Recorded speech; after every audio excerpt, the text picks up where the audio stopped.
সম্মানিত এলাকাবাসী ও বিয়েবাড়িতে উপস্থিত বরযাত্রী ভাই ও বোনেদের দৃষ্টি আকর্ষণ করতেছি, বিশেষ করে বরের দৃষ্টি আকর্ষণ করতেছি।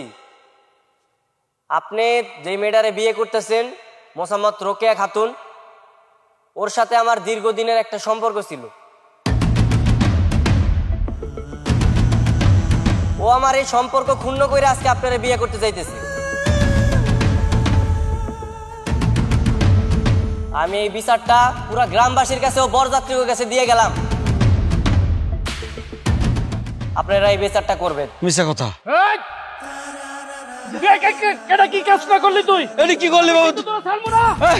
মেম্বার সাহেব, না না না, এই বিয়ে অসম্ভব।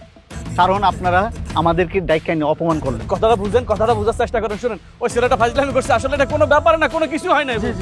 আপনারা আমাদের ডাইকাই না মাইকে অপমান করলেন। কি নাকে রুমাল দিয়ে বসে রিস্কের লেগে? বাবা, আমি বিয়েটা করি। কিসের বিয়া? এই মাইয়ারে বিয়ে করলে সারা গ্রামের মানুষ আমাদের নিয়ে মজা করবো। আমি এই অপমান সহ্য করতে পারবো না বাবা। চল চল, এই বিয়ার না। ভাই সাহেব, ভাই সাহেব, প্লিজ আপনার হাতে ধরতেছি ভাই। ভাই ওই দুষ্টামি করছে, আমি শাস্তি দিব ভাই। ভাই জোরাত করি ভাই গো। ভাই ভাই আপনার হাতে ধরতেছি ভাই। বাবা থামেন। দেখেন দেখেন